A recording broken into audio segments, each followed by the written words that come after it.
TAF Africa Global presents the first eco-smart city in the Gambia, the TAF City, located between Gunjur and Sifo. It is 30 minutes away from the Banjul International Airport.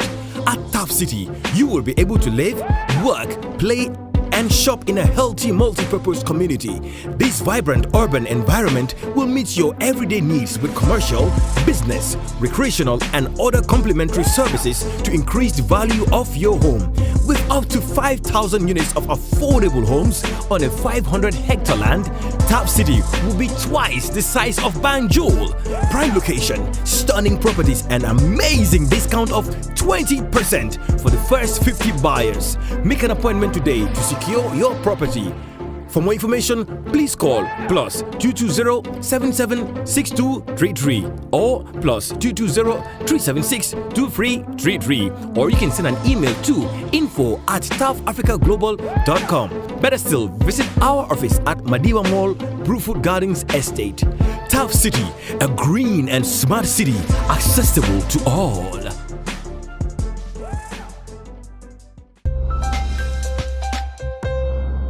Welcome back after that break. This is the TAF Hub and I am Mariam Makoli, the co-host, and I'm here with Mr. Mustafa Njie and a very important guest as well, Mr. Momodou B. Sarr, who is... B is important, yeah. Yes, it's very important. He keeps emphasizing on it, and he did tell us why it is important. Yes, you did talk about sand mining, which is very important as well when it comes to climate change and how it's affecting our beach area and the erosion and all of that. But how about deforestation, the cutting down of trees? I know this is also very common in Gambia. Oh yeah, that's also important. You know, the reason why we want to have trees is that CO2 is emitted by fossil fuels. When you burn fossil fuels, the equation is very simple. They are hydrocarbons. So the hydrocarbon combine with oxygen and cause carbon dioxide. And that's why they are a problem, because when you burn fossil fuels, you have carbon dioxide.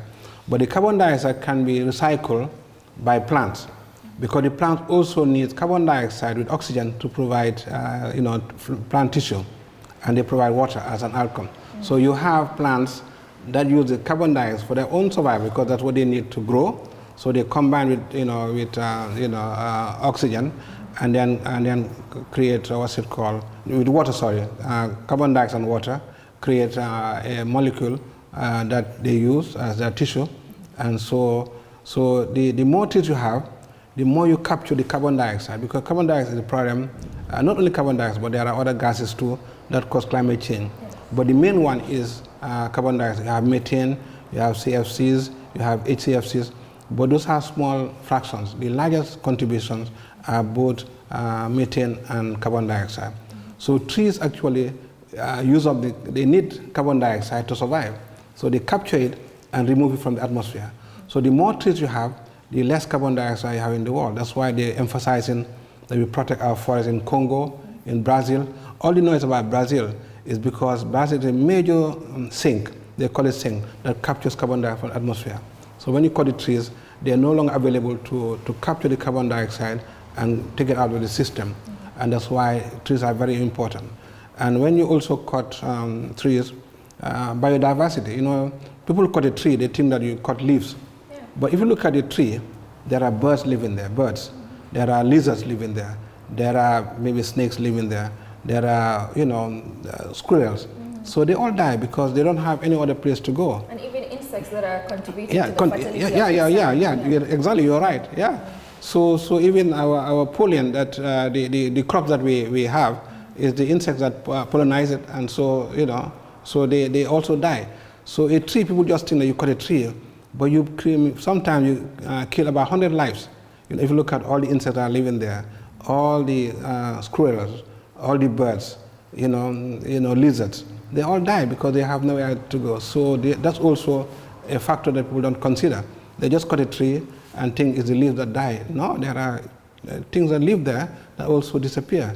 So that's also a very important, thing.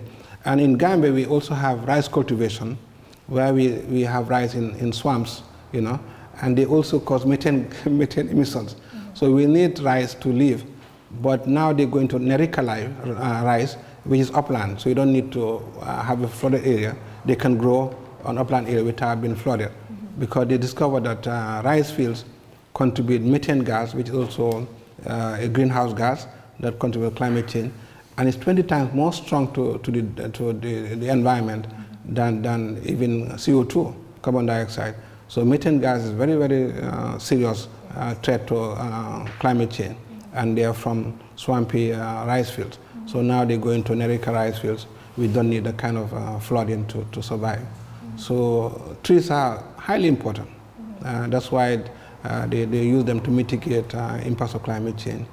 Yeah, so it's really right, they are very important. Well, I hope more effective laws will be put on that side, because we've seen the illegal cutting down of timbers that have been smuggled out of the country, and most of the forest areas that we have in the Gambia have almost all gone. I mean, real estate owners are not also contributing towards that end. I mean, kudos to TAF Africa for maintaining that, especially with the TAF city that they're building, making sure it's green and the trees that are there are left there. But in other areas you go, they clear out everything, and it's really affecting the environment. And I hope strict laws will be put on that also, just like the sand mining in the future. Oh yeah, I really want to stress what you said, because without trees, you know, even the local climate, if you have trees near your house, the house is cooler. Yes. If you observe, those who have a lot of trees in their compounds, if you go there, you feel it's cooler. So they are not important only for the climate, but even for the global climate, but even the local climate that around the trees and so forth. But there are opportunities. Now you hear about carbon trading. You hear about in the climate change discussion. Carbon trading is two types of trading. One is carbon credits. That is what I explained before. Like you have two companies, and the law is saying that you cannot emit certain amount of CO2, and you want to go beyond that. And another company is emitting less. So they buy your CO2, and they pay a lot of money. I think it's about $60 per kilo. And then you minimize your carbon emissions by selling to somebody who has less. But there's another option called carbon options, where companies that are, you know, benevolent, like Mr. Njie's company, will say, okay, certain community, if you protect 100 hectares of land with trees, I'm going to sponsor it. I'm going to plant trees there, I'm going to take care of it, and so forth. And they're doing now, like Microsoft is doing it, and all these big companies are doing it now. They are not required by law to do it, but they just feel they need to contribute to the environment, and also have a lot of PR, because they've been, you know, recognized for that. And even during the climate change, you know, meeting in Glasgow, which I attended, this guy, what's his name, the owner of Amazon, pledged $20 billion. Wow. Just without any Jeff Bezos? Yeah, Jeff Bezos, yeah, for climate, you know, issues. So you can do that. A company doesn't need to be forced by law. They can just say, okay, I go to a community and let them agree to protect an area with forest, and I will sponsor the forest. Yeah, and it's not a requirement by law, they just do it voluntarily. Yeah, so those are options that are possible as well. Amazing.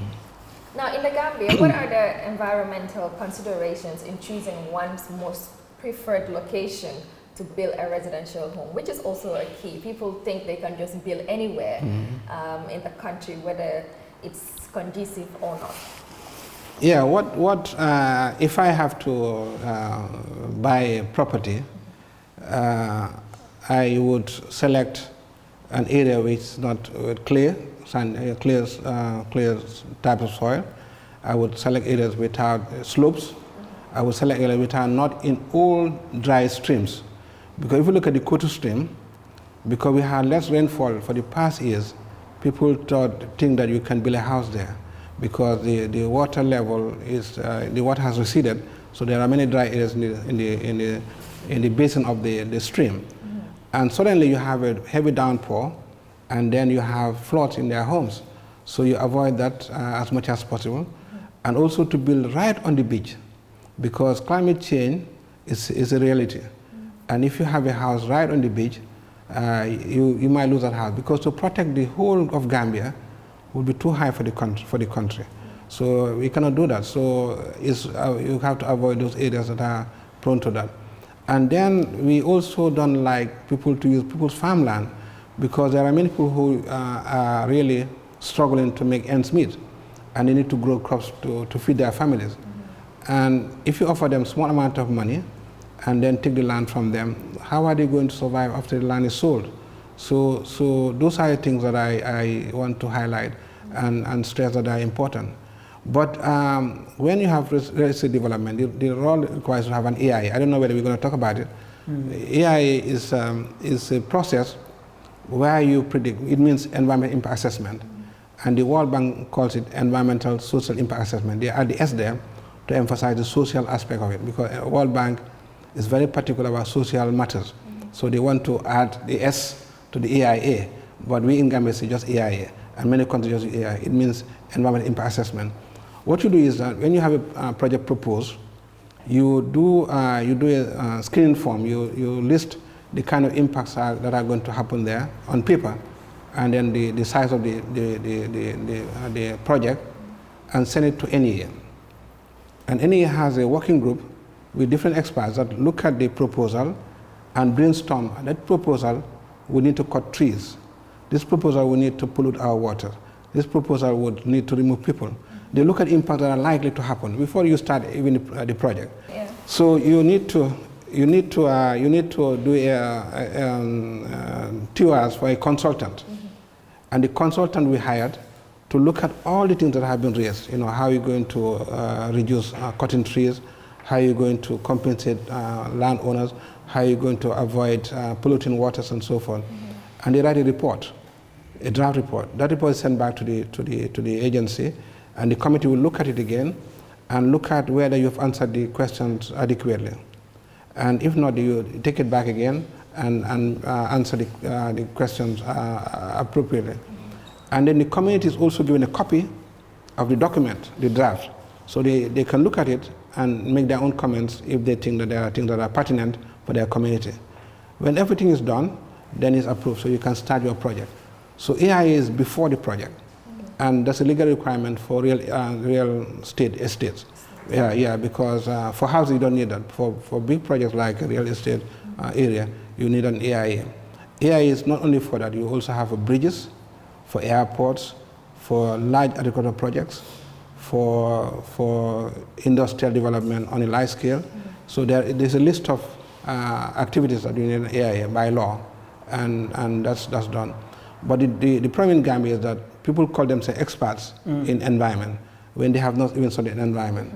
And they write reports, and you consider they plagiarize other reports in their report, because if you look at the language of what is in the document, you see that the language is not their language, because the language is different in other parts of the document. You know, when you write a report, one person, the language is the same language, the grammar, the spellings, and everything is the same. But if you look at the report that's plagiarized, you consider there's a difference, sharp difference between the language in the document in different sections. So you know that they went somewhere and just copied it and then adjusted and presented. So what we need to do is to have a register of environmental experts, and then you have to submit their CV when they apply to be a consultant. And when they submit a report, that report should also attach their CVs, so we know that they are competent to do an AIA for any company. But that's not done now. So there are many people that call themselves AIA consultants that have no qualification whatsoever to do the kind of job in Gambia, that I can tell you. Well, that's right. Very interesting, actually. EIA. I mean, I can remember when we started our first housing estate in Kanifing. It was around 1998, 1999. We did conduct an EIA, an environment impact assessment. And actually, this is a requirement anytime you are trying to access funding at the international level. And at the time, obviously, we were being funded by Shelter Africa. So it was a requirement that you have to do an EIA. And I think it still exists. Anytime you're getting funding or your project, you know, has a relationship with international bodies, mainly financiers, it is a requirement. You must do it. Otherwise, they wouldn't get involved in your project. But at the local level, I'm sure we see quite a number of estates being developed in various sizes. So what we can gather from this is that there needs to be enforcement in order to save the environment. And then the second lesson to learn is that we need to vet and approve, and that is really the regulator. The government needs to regulate the experts, those who call themselves EIA specialists or environmental specialists. They need to be vetted so that they can conduct this, and that's really the regulator, and in this case the regulator is government. We hope we are heard and that it will be done. Yes, you've explained about what is required. Explain the process of the EIA. I don't think you've done so. All you've said is when one is required by law to conduct an EIA. But can you explain the process of the EIA itself, the environment impact assessment? What is the process that is followed to get it done? Before I answer that, I think when you have companies in one sector, you have to have a level playing field for all of them. If TAF has an EIA and other companies also who have estates don't have an EIA, it's not fair because the EIA costs money. So they are paying for EIA services, and then other companies do that. So I think that needs to be looked at carefully. And I don't like these real estate companies that take land and start demarcating it with an EIA, because the EIA requires you to have, the laws we have, that you have to have an EIA for those kind of projects. And I don't think they are doing it now. They just take land and then cut it up and then sell it to people. And those who pay for the EIA are losing because they are complying and also don't comply. And I think that we need to deal with that. But the EIA process actually is, as I said earlier, is that there is a schedule in the Act, the National Environment Management Act called NEMA, at the back, which lists all the projects that must have an EIA, compulsory. And those are like airports. You want to build a new airport, a bridge, real estate companies, and an area. You want to have a big industry, big agricultural projects. And so the working group is the actual expert group, because they are the ones that draw the terms of reference. Because even if you have a project somewhere, then the experts there will say, okay, this project would have impact on this certain area. And so they would say, okay, if you want to have this project, how are you going to minimize cutting trees? What is your proposal to cut less trees?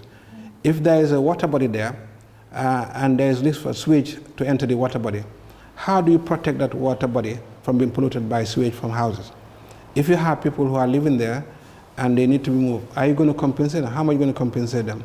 If you have other things like slopes and so forth, how are you going to mitigate that? And so the consultant is going to prepare a report that addresses each one of those things in detail. And so what in the report has is that these are the impacts and these are the mitigation actions. So you have a column saying that there's an impact on cutting trees, but I'm going to plant more trees. I'm going to avoid certain tree species. So you list the impact there and also what you're going to do to minimize for each item that is there. And they also have proof that you have met the community and they have been compensated for being removed from that area or whatever the case is. And that report is sent to the agency, and then based on confirming that you've met the requirements, the EIA is approved and you can start. And you're not allowed to start any project without EIA approval. That's the first step. Then you start afterwards to do. And there's also monitoring. When the EIA is approved and you start your construction, people have to come there to confirm that what is in the report, you are complying with it. If you promise to maintain certain tree species, they have to come and confirm that they are still there. If you want to protect the water from being polluted, have you put a seawall there or a barrier? They have to. So there's monitoring also during the construction phase. And even after the construction phase too, there is also monitoring. So those are all in the law that we have. And it's not fair that some comply and some don't comply, because these are cost implications for companies. So we have to have a level playing field for everybody. And this is what is important for our country to develop properly. Yeah, I hear you, but I think really we then need to have the approving authority for estates, linking up with the agency. Because in practice, what happens is that if you are about to develop any estate, you seek approval from the Department of the Ministry of Lands and Housing, I don't think it's Ministry of Lands and Regional Affairs or whatever. But under the Department of Housing or the Department of Lands, Development Control actually. Development Control, that's where you seek approval. Yeah. But and I don't think there is a condition there that states anything on the environment. Probably it will be a good idea that the Development Control Unit, you know, links with the environment, so it is part of the approval process. Yeah, yeah. Unfortunately, I don't work for any anymore. Yeah. I left the agency many years ago. But when I was there, you know, when you had this project in Canifing, I was director of the division that dealt with EIA. Yeah. So I knew the process very careful. I was at the field with you and so forth. So that was done that time. But I'm not sure whether it's done now. But it's a legal requirement, and I think we need to go back to that because it protects the environment really. Because the EIA report would mitigate all these impacts that are significant for the area, and then you design your project based on the outcome of the EIA report, which is good for the environment. Yeah. No, excellent. Actually, you spoke about the social part also. These days, actually, you don't hear much about EIA. What you hear is about ESG. You know, it's environment, social, and governance. Yeah, governance. You know, I mean, and I recently was on a webinar, a high-level webinar in Africa on ESG and capitalism. So again, environment is always important. But now, obviously, social is also important, and governance. Yeah, because if you don't have social aspects, you know, dealt with properly, you can have sabotage. You know, it has happened before that people have revolted against projects in their community because they were not consulted adequately, even in Gambia and other countries as well. Look at the Niger Delta in Nigeria, the oil pollution that is there, because the communities they feel that they are affected by it and are not compensated well. So, and they sabotage this oil, you know, pipelines and so forth. So it's important that the social aspect is taken care of very well. And I think if it's done, people will support the project in the community. But some people override that and just go ahead without the social aspect, which is important. That's why the World Bank has the S inside to emphasize the social aspect of the EIA.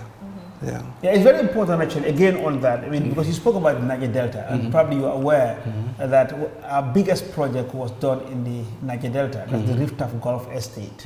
It was done in Port Harcourt, which is in the Niger Delta.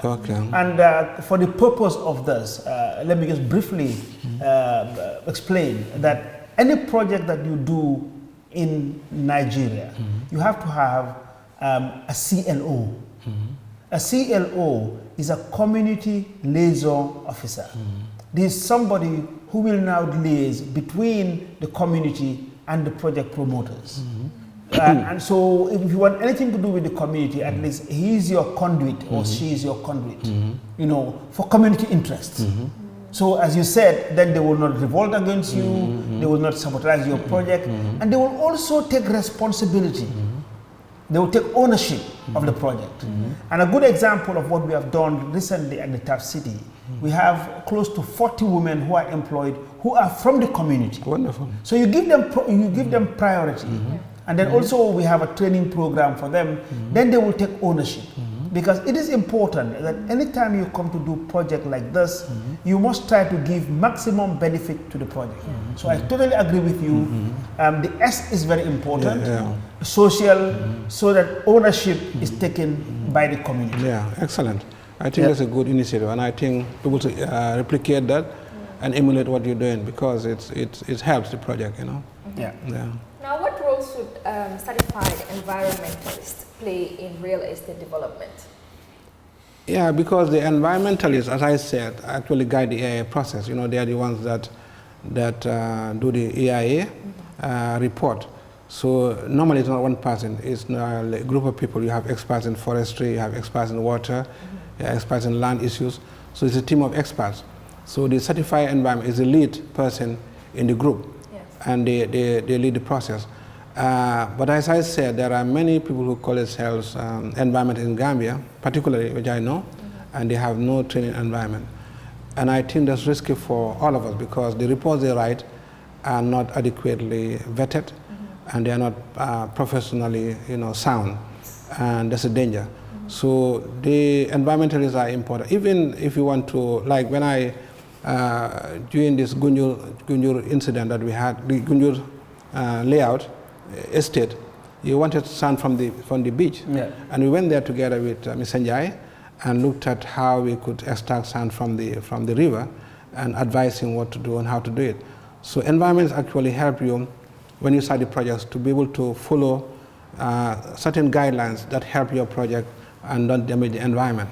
So they are important in all aspects of the project. In fact, most companies have environmentalists in the company employed full time to advise at every stage what to do to minimize damage to the environment.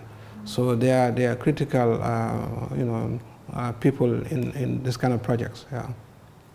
Yeah, but in your view, I know we've asked this probably, or you've mentioned it, but in your view, do all real estate developers take environmental sustainability into account? If not, I mean, how can they lower their carbon footprints? Yeah, carbon footprint is like, we all have carbon footprints, even you and me. Is the activities you do that contribute to climate, to CO2. For example, Mariama, you said you have a car, and you were alone in the car. How come you didn't have 4 people in the car so that you reduce their carbon footprint? Because if we all drive a car, we all contribute towards CO2.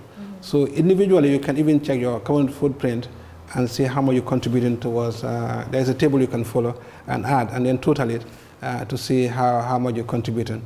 Same with companies. They also have a system where they can look at their carbon footprint and see how they can reduce it, because each one has a figure, activity they have has a figure attached. So when you total it, you can see, okay, if I reduce this, I'll reduce my total, and that way you can reduce it. There was a famous racing driver that I watched on TV, Lewis Hamilton. He had a private jet and was flying to races with a private jet. He wanted to reduce carbon footprint. He sold his private jet and flies commercial. Because when he calculated that every flight he did, he was emitting tons of carbon to the atmosphere with him alone in a private jet. He said, no, and he was advocating for the environment. So he sold his jet and then was flying, commercial, first class or whatever. And there are many CEOs that are doing it now. They prefer to fly first class than to have their own private jets, and just fly alone and so forth. And so people also share cars, when you're going to work in the morning. One day you drive and the next day I drive, so we alternate and we have more people in the car. So we can reduce our carbon footprint by doing that. So the carbon footprint is just simply what your activity is contributing in CO2, because each activity has an amount of CO2 that you emit. So that's how you add your carbon footprint to reduce it as much as you can. So that's it. So as I said, companies have it. But what I want to emphasize is that the laws are here, and all companies must abide by the law. It's not fair for one company to pay money and do everything right, another company just on the table just do whatever they want. It's not good for any country to develop, because we want our country to develop, Gambia, and we want to really have a country like any best countries in the world. And law compliance is the best way to develop a country. All of us follow the same law, and we abide by the laws that are existing, and then we develop as a country. But some are compliant, some don't comply. It's not a good way to develop a country. Excellent. But let me further ask, taking the effects of COVID. Obviously, I mean, COVID hit the world, and it was very negative because everything had to come to a standstill. But I would imagine that for the environment, it wasn't a bad thing because as we know, it took some months for aircrafts to fly again. I mean, there were no planes were not flying, trains were not running, industries were closed down. Would you, as an environmentalist, and somebody at your level, or is there anywhere where this was measured of what impact, positive impact, it had on the environment, more on reducing the carbon footprint? Yeah, no, you're very right. There are studies that have been done, that showed that the CO2 emissions were significantly reduced by this COVID, very much reduced. But the problem is that when people don't go to work, the government has to step in and pay them something because they have to pay their bills, they have to get money to eat, to buy food and so forth. So when you balance the financial aspect by governments, that contribute towards people's livelihood, because some were at home for 1 year, they didn't work. So how did they get money? So the government had to have special funds, especially American, Western countries, to pay them. And so when you balance the companies being shut down and how much they had to pay people to be able to survive, well, the equation is complex. But definitely there were benefits of the environment because factories were closed down, aircraft didn't fly, offices, people didn't go to offices, so the lights were off, you know, the cooling was off because they work from home. And so the environmental benefits were very significant. But then the governments, especially European governments, they have to provide funds for the people. And that was very costly. So how do you balance the two? So that's again, this just tells us that we as humans, our activities on Earth is really contributing negatively towards the climate. Oh yes. And this continues to go on and on unless we change our attitude and how we treat the environment. We will continue to struggle with climate change effects and, you know, the impact that it's having on us. And it's not even getting any better, it's getting worse by the day. Yeah, but there are efforts to reduce, because right now the renewable energy is the way forward, because if you all have, even the real estate companies, if they have their own mini grid with solar, they can reduce the carbon footprint for the estate. And if they advocate for people to have their own, water heaters that are using solar. They also reduce, you know. If you build in such a way that you have a lot of light, like here, you don't need lights even during the daytime. So you can, the design of the buildings can also reduce the carbon footprint of the real estate companies. And he knows very well as a builder how to do that. So there are ways to minimize the carbon footprint by the design of buildings and so forth. And that should be, you know, encouraged for all of the builders of properties. Well, finally, what are your recommendations for the real estate industry in terms of environmental sustainability? Well, my biggest recommendation is that the laws should be applied. There are regulations regarding estate development in the National Environment Management Act, NEMA, in the schedule, and I think all companies that deal with real estate should comply with that. Secondly, I think that the social aspect should be dealt with adequately, because we know that there are areas where there are complaints about estate developers. In fact, there were communities. I was a member of the CRC Committee on Land, Environment Management and Natural Resources for the Constitution. I worked there for 6 months. Or 5 months, we had a special technical team, and we traveled all over the country. And they were complaining that some of the real estate companies come to one person in the community and offer them money, and they sign an agreement with them, and then the land is given to, their farmland is given to that company. But they discovered that the other members of the family are not even aware, because the transparency is almost zero. So, and they complain about that bitterly. So we have laws in Gambia that can deal with a lot of things. Let's apply the law to the letter, and let's have a level playing field for all companies, because that's how Europeans develop, and Americans and so forth. The law is the same for everybody, but unless we have that, we don't have a chance to develop the way we want as a country. So the law, I must stress again, must be followed to the letter, and that's what I would recommend for us to do as a country in Gambia. Well, thank you very much, Mr. Sarr. You've heard him. He's advocating for the laws to be applied. Enforcement, I think, is the word. There are policies that are made, the laws are there, but it seems that not everything is enforced. So there's no use that we have policies made and then we don't enforce them. When we enforce them, it is better for everybody. The environment is our concern. So let us not think that when it rains, it only rains on one roof and not on mine. or when the wind blows, it can take my roof off, but not yours. Yeah. That is not the case. And the environment affects everybody, so let us protect it for our own well-being. On that note, Mr. Sarr, I want to thank you so much for taking time of your busy schedule, being here with us for this very important program called the TAF Hub. So, Mariama, yes, I'll let you close. Thank you so much, Mr. Njie, and thank you so much, Mr. Sarr. I learned a lot, and I'm sure our viewers also learned a lot from this important topic. Just like Mr. Njie said, let's protect our environment. At the end of the day, we need this environment to survive for ourselves and for our, children and the next generation to come. So let's work collectively in protecting our environment.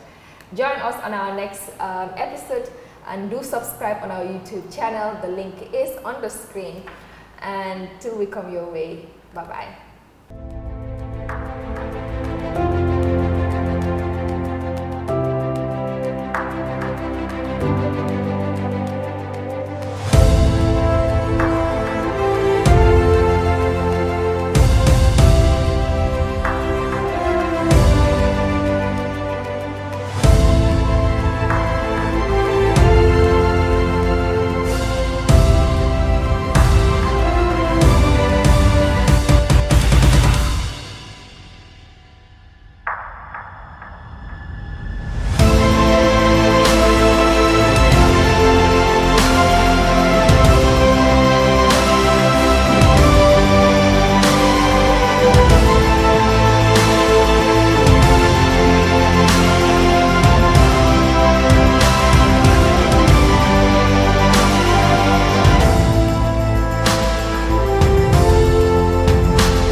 TAF Africa Global is the first and biggest private real estate developer in the Gambia, with a presence in 7 other African countries. We are launching the development of the first smart and most modern office and retail towers in the Gambia, called TAF Twins, located in the heart of the Canifing institutional area and 10 minutes drive from Banjul. TAF Twins is designed to have 5 floors of office spaces ranging from 50 meters square to over 1,000 meters square, 2 elevators, central air conditioning, 24-hour electricity and water supply, with the ground floor reserved for banking, supermarket, restaurant and coffee shops. For your bookings and reservations, please call now on 376-2333 or 776-2333.